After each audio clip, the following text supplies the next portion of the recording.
Hi student, GIT के online class में आप सबका स्वागत है।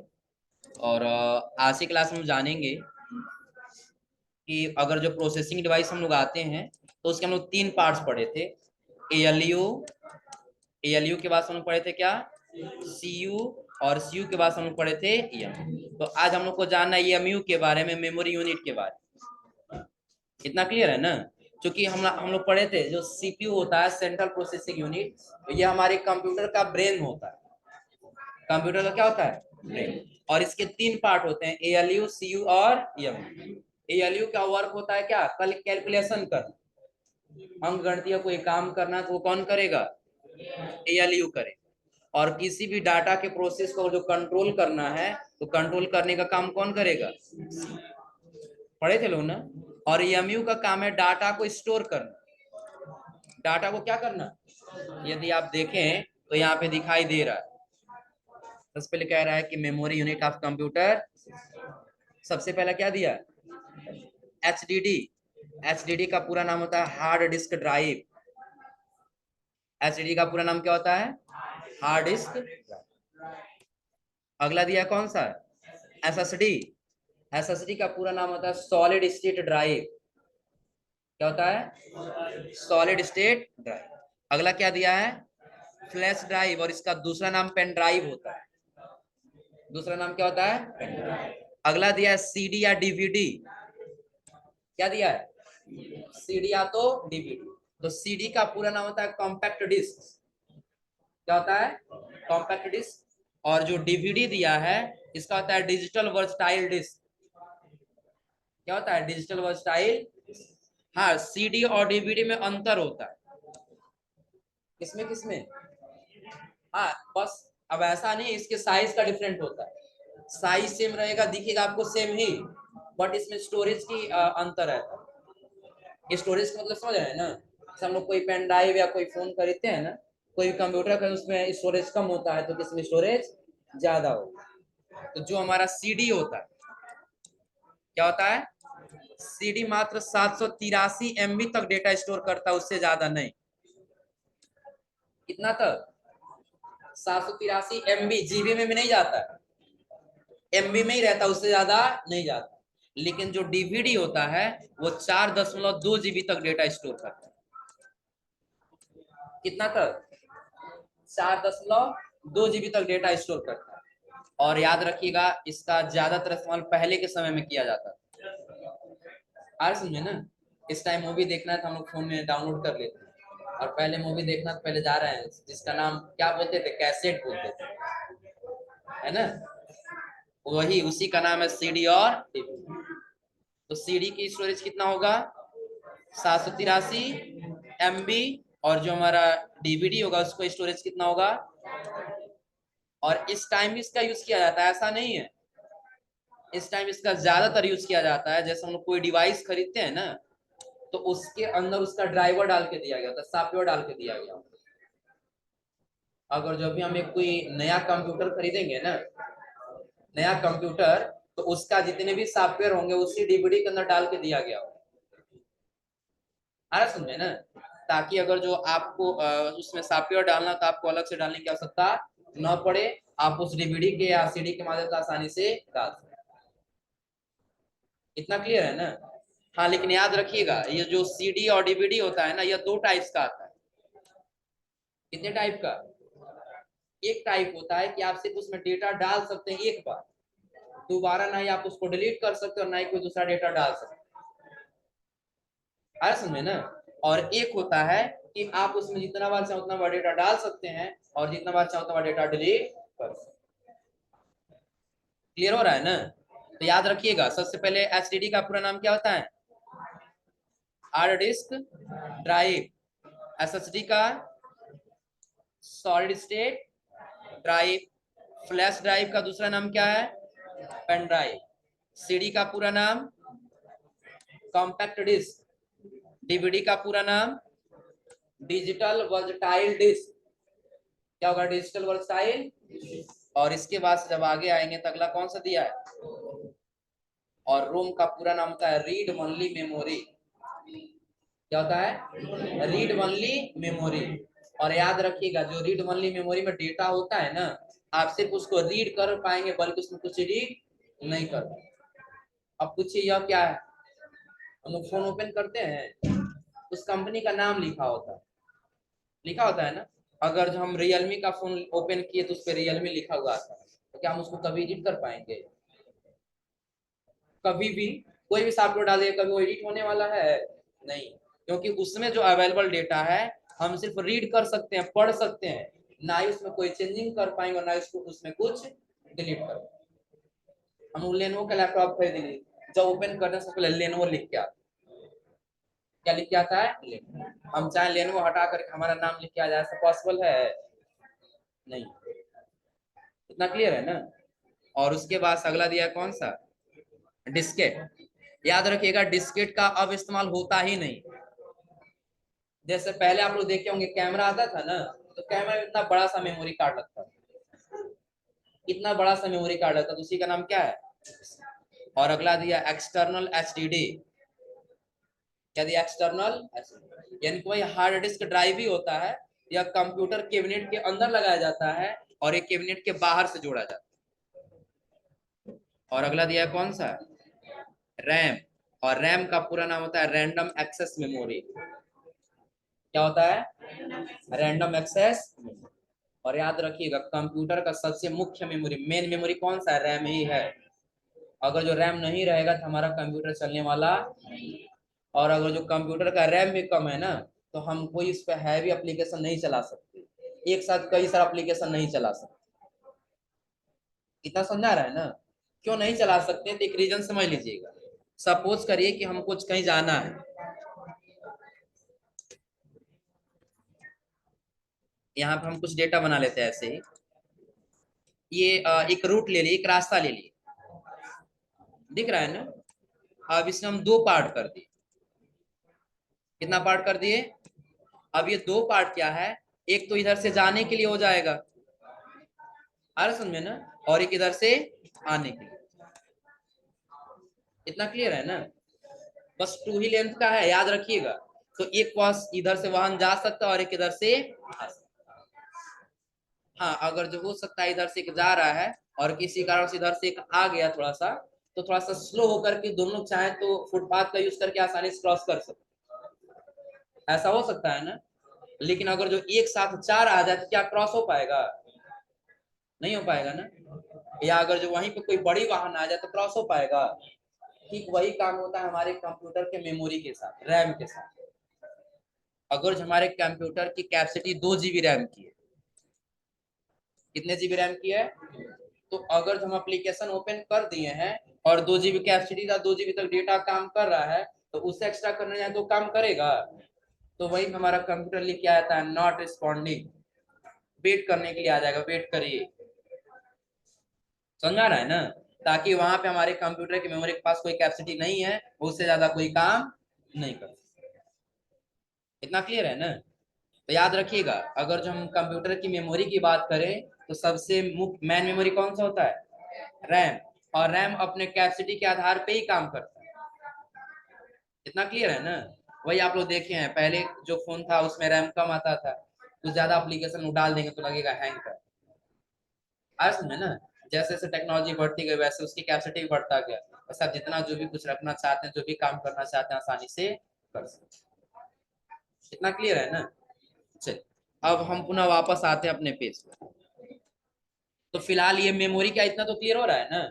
और मेमोरी बता रहा है कंप्यूटर में जब हम कोई भी डाटा अस्थायी या अस्थायी रूप से स्टोर करते हैं तो वह कंप्यूटर की मेमोरी में स्टोर होता है।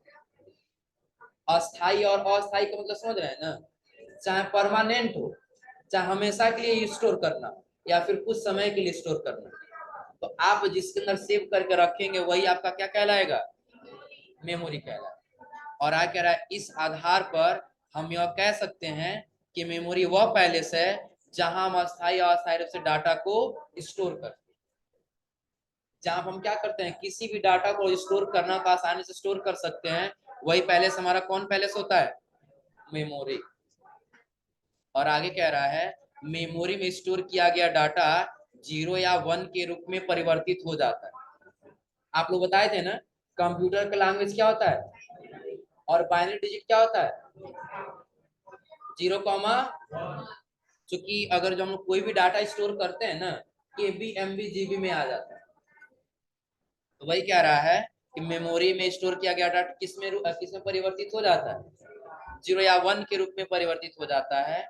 और कह रहा है 0 तथा 1 को संयुक्त रूप से बाइनरी डिजिट यानी कि बीट कहा जाता है। और 0, 1 क्या होता है, बाइनरी डिजिट होता है, जिसका शॉर्ट नेम क्या होता है, बीट होता है। और कह रहा है यह बीट कंप्यूटर की मेमोरी को मापने की सबसे छोटी इकाई होती है। कंप्यूटर की मेमोरी को जो मापनी है ना, जैसे हम लोग कोई लिक्विड मापना होता है तो लीटर का इस्तेमाल करते हैं, कोई ठोस मापना होता है तो हम लोग केजी का इस्तेमाल करते हैं। वैसे जो कंप्यूटर की मेमोरी मापनी है उसके लिए किससे मापा जाएगा, और बिट सबसे छोटी इकाई है मापने का, और बड़ी इकाई जाएंगे तो टीबी जीबी बहुत सारा आ जाएगा। और आगे दिया इसमें 8 बिट मिलकर 1 बाइट बनाते हैं। अगर जो 8 बिट मिलेगा तो जाके क्या बनेगा, एक बाइट बनेगा। कह रहा जो एक कैरेक्टर यानी कि लेटर, डिजिट या सिंबल को स्टोर करने के लिए आवश्यक मेमोरी हो। अगर जो हमको यहाँ पे ए स्टोर करना है ना, तो एक कंप्यूटर में सेव करने के लिए कम से कम कितना चाहिए, 1 बाइट चाहिए। और 1 बाइट बनाने के लिए कितना बिट को मिलाना पड़ेगा, 8 बिट को मिलाना पड़ेगा।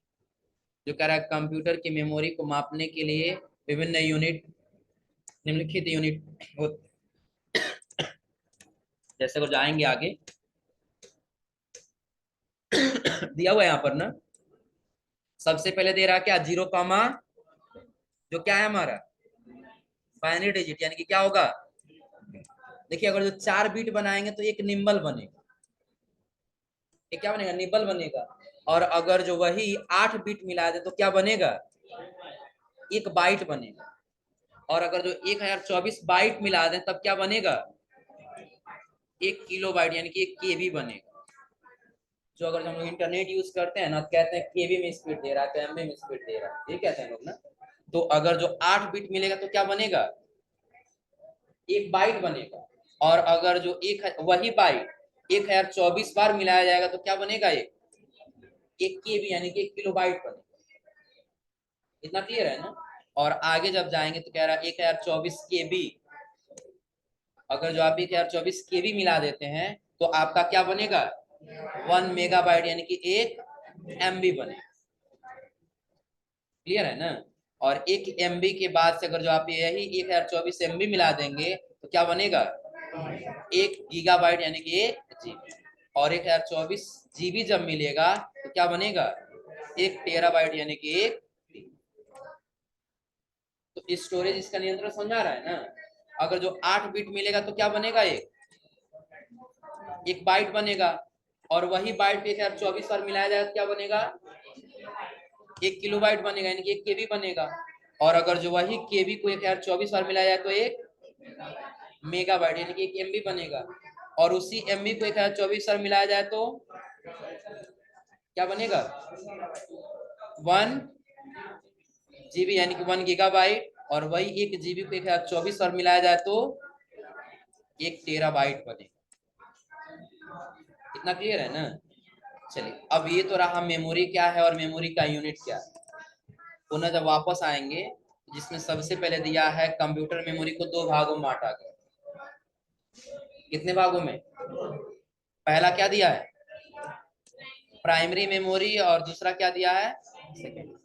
प्राइमरी का दूसरा नाम इंटरनल होता है और सेकेंडरी का दूसरा नाम क्या होता है, एक्सटर्नल होता है। अब इस प्राइमरी के भी 2 पार्ट है, कौन कौन, सीपीयू मेमोरी और मेन। और सीपीयू मेमोरी में आ जाएगा रजिस्टर और कैश मेमोरी, और मेन मेमोरी में आ जाएगा रैम और, फोन खरीदने जाते हैं पहले रैम रोम चेक करते हैं। आ रहा समझे ना, क्या हुआ जी, क्या हो गया तुम, क्या हो गया, फोन यूज कर रहे हो इस टाइम, अच्छा बाद में क्लिक करना, पहले पढ़ लो।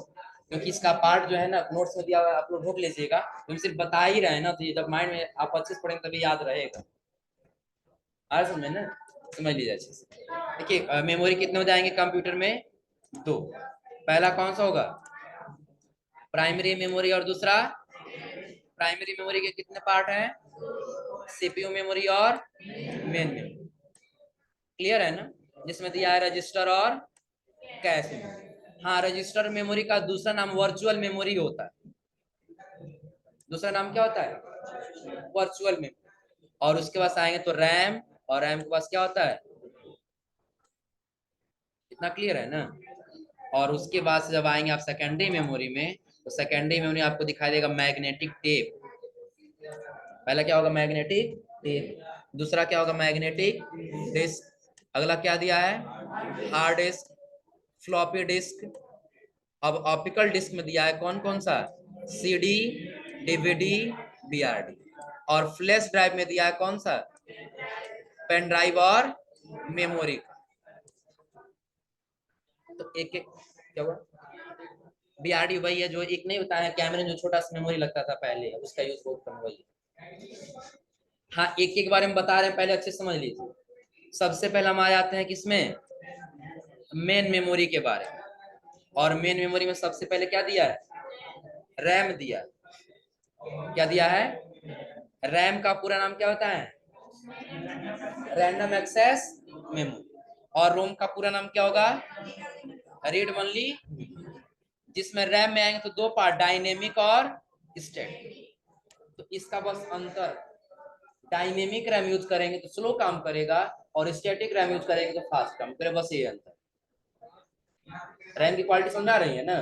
कि अगर जो डायनेमिक रैम रहेगा थोड़ा स्लो काम करेगा, और जो स्टैटिक रैम रहेगा वो थोड़ा सा क्या करेगा? फास्ट काम करेगा। बट क्या हुआ? नहीं, एक ही कोई रैम इसमें स्टैटिक रैम पुराने वाले कंप्यूटर में आता था। अब वो सब धीरे धीरे बंद होता गया, क्योंकि जानते हो क्या होगा? जब एक बार कहीं क्लिक करेंगे ना, कम से कम 1-2 मिनट तक ऐसे घूमेगा, उसके बाद ही काम करेगा। समझ रहे हो ना? क्यों ऐसा करता है समझ लीजिए। क्योंकि क्या हुआ? वो खरीदेंगे तो वो उस समय वो रैम लगा के देते हैं सर। ऑनलाइन में जो लैपटॉप तुम सर्च करना ना, तो उसमें लिखा होता है कौन सा रैम लगा हुआ है। स्टैटिक रैम है ये डायनेमिक रैम। रैम एक हार्ड डिस्क होता है, हार्डवेयर होता है, वो अलग से लगाया जाता है। जिस दिन आप लोग का असेंबलिंग और डिसेंबलिंग पढ़ाएंगे ना, उस दिन सभी पार्ट दिखाएंगे। दीपू,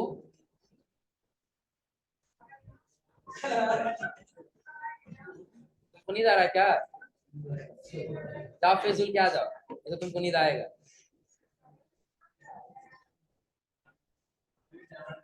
बहुत आराम से सो रहा है।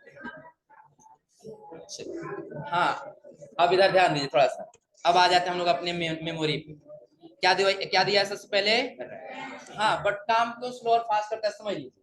क्योंकि जो हमारा डायनेमिक रैम होता है ना, इसको बार बार रिफ्रेश करने की आवश्यकता पड़ती है। जैसे हमको काम करने की कैपेसिटी नहीं है ना, हमको थोड़ा सा काम कर रेस्ट करने की आवश्यकता पड़ेगी। रेस्ट करेंगे, फिर काम करेंगे, फिर रेस्ट करेंगे, फिर काम करेंगे, लगातार काम नहीं कर पाएंगे ना। तो वो काम कम समय होगा, ज्यादा समय में होगा? ज्यादा समय लगेगा ना। अब अगर हम रुक रुक करके कोई काम करें तो कम समय में होगा, ज्यादा समय में होगा ना। और वही लगातार काम करें बिल्कुल फास्ट होगा। तो जो हमारा डायनेमिक रैम होता है वो बार बार रिफ्रेश होता रहता है। ये समझिए, बार बार क्या करता है? अपने आप को रेस्ट कराता है, और रेस्ट कराने के बाद से वो काम करता है। इसलिए वो क्या होता है?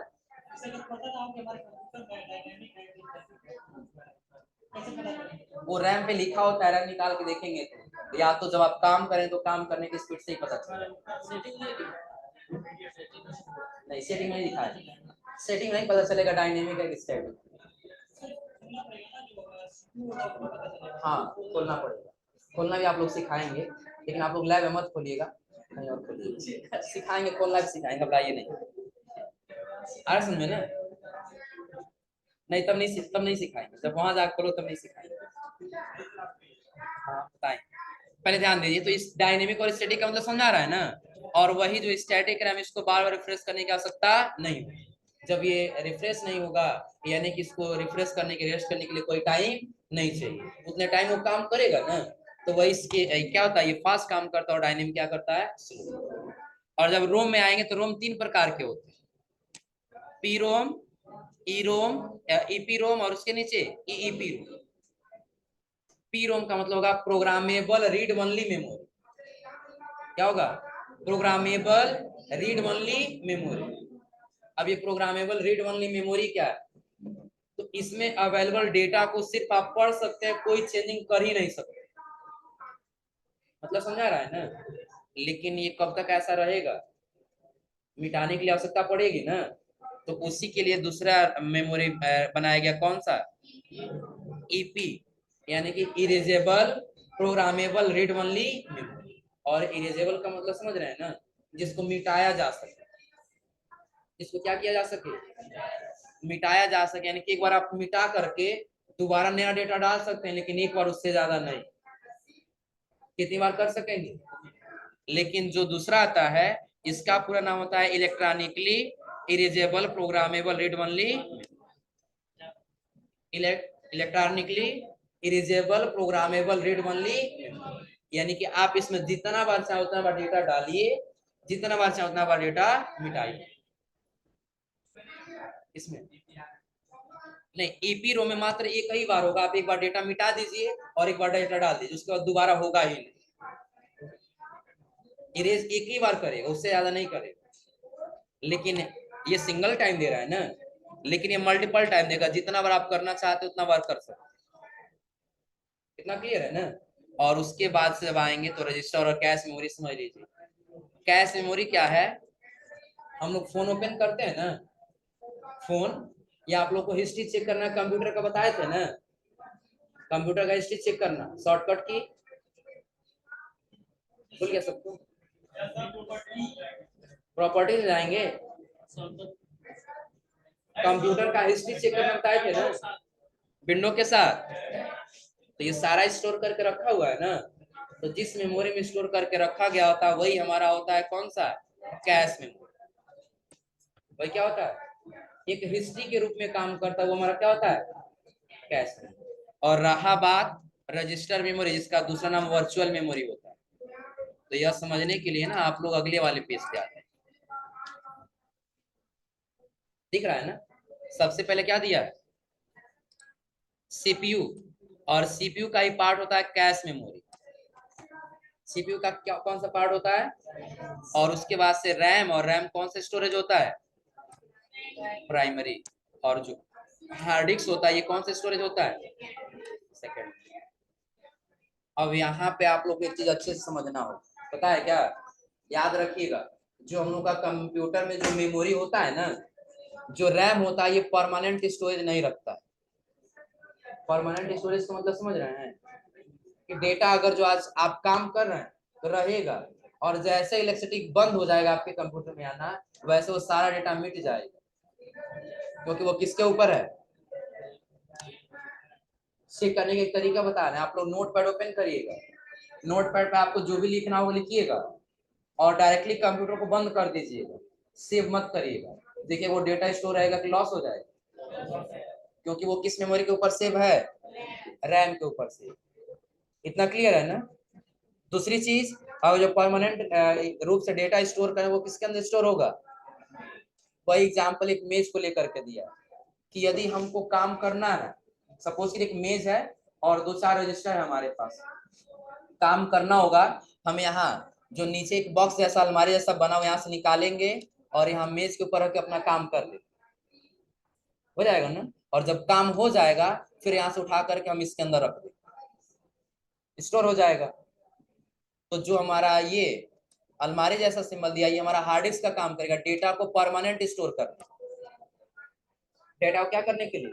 परमानेंट स्टोर करने के लिए। लेकिन जो ऊपर का जो सतह दिया है, रैम के लिए, या डेटा को परमानेंट स्टोर नहीं करेगा। इतना क्लियर है ना? लेकिन इसी में एक बीच में दिया वर्चुअल मेमोरी। क्या दिया है? जिसको आवश्यकता के अनुसार बढ़ाया जा सके। आवश्यकता के अनुसार बढ़ाने का मतलब समझ रहा है? जैसे इसमें आप लोग देख रहे हैं, कोई फोन खरीद रहे हैं हम लोग ना, तो 6 GB को जो रैम दिया है ना, 4 GB एक्स्ट्रा बढ़ाने के लिए दे दिया, एक्स्ट्रा बढ़ा सकते हैं, वो अलग से नहीं आता। जो हमारा हार्ड डिस्क का पार्ट है ना, इसी पार्ट में से कुछ पार्ट डिवाइड करके भेजता है रैम के लिए। किसके लिए भेज देगा? जैसे अभी हम एक रैम के लिए एक लिए थे रोड ना, एक रास्ता ले लिए, इधर से बस जाने के लिए है, लेकिन आने के लिए कोई रास्ता नहीं। तो अगर इधर से आ रहा है और इधर से भी कोई वाहन चला गया तो फिलहाल फुटपाथ का एरिया ले करके दोनों लोग आपस में क्रॉस कर सकते हैं। तो वैसे अगर जो रैम की कैपेसिटी फुल हो गई है तो कुछ वर्चुअल मेमोरी का सहारा ले करके अपना डाटा प्रोसेस कर सकते। वर्चुअल मेमोरी देखा जाए ना तो एक्चुअल में कोई मेमोरी है ही नहीं, मतलब समझ में आ रहा है ना। अब ये मेमोरी क्यों नहीं है, क्योंकि अब मेमोरी बनाया जाता है बाद में किसके माध्यम से, हार्ड डिस्क के माध्यम से। अब हार्ड डिस्क का कुछ पार्ट चला जाता है किसमें, रैम में, जो रैम के माध्यम से आसानी से हम उस डेटा से काम कर सकते। इतना क्लियर है ना।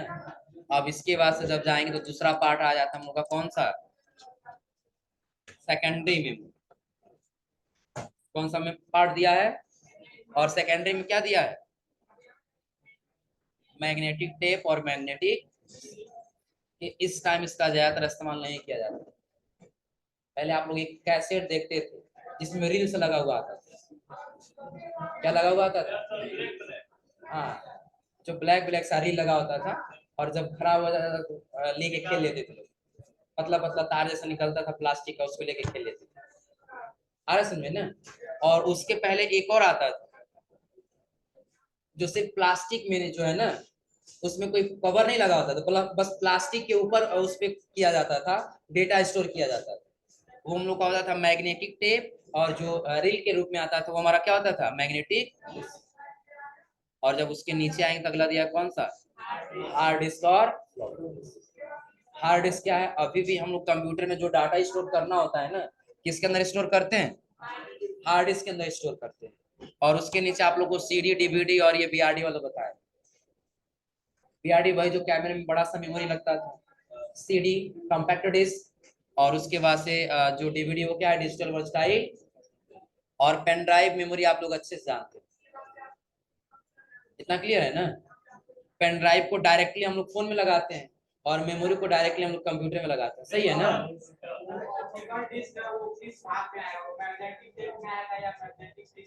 कौन, हाँ,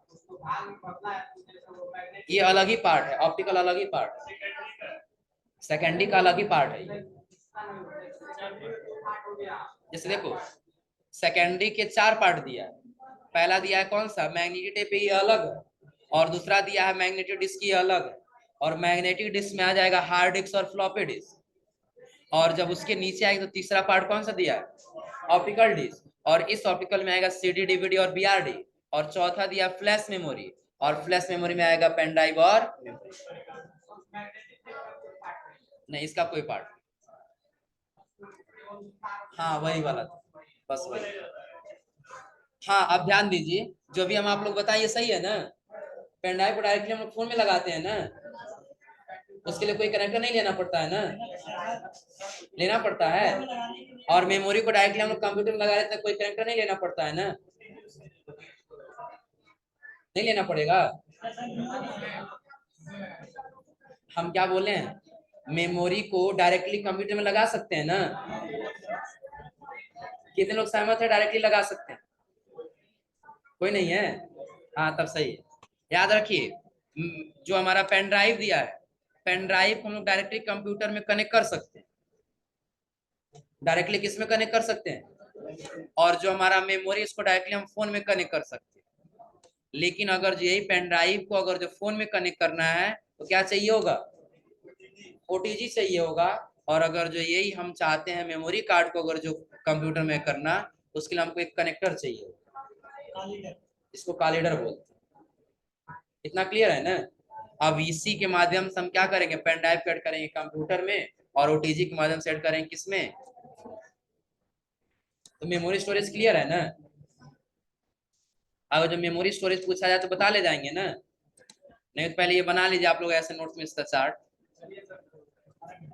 नहीं बनाना है,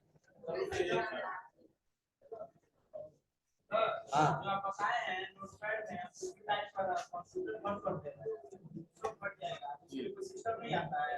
सेव कर लो एक बार कंप्यूटर में, तब नहीं होगा, तब डिलीट, सब मेहनत खत्म। वही तो देखो, जब हम काम कर रहे हैं वो रैम के ऊपर है, और जब तक रैम के ऊपर है तो रैम हमेशा के लिए स्टोर नहीं करेगा। कब तक रहेगा कि जब तक उसमें इलेक्ट्रिसिटी रहेगा। और जब हम उसको सेव कर लेंगे ना, वो हमारे हार्ड डिस्क में चला जाएगा। अब लाइट रहे या न रहे, उसमें डेटा हमेशा के लिए स्टोर रहता है। आ रहा समझ में ना?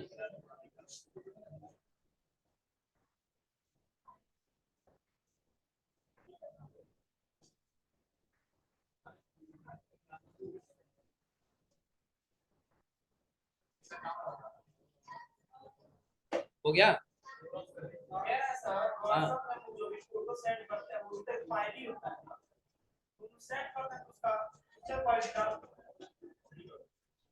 अब पता नहीं वो इंटरनेट का इशू है। पीडीएफ बना के भेजो, डॉक्यूमेंट बना के भेजो, नहीं नहीं तो स्लो होगा। हाँ, उससे भी नहीं तो उसमें एक एचडी का ऑप्शन है, तो उस पर क्लिक कर दो और नहीं हो गया जी।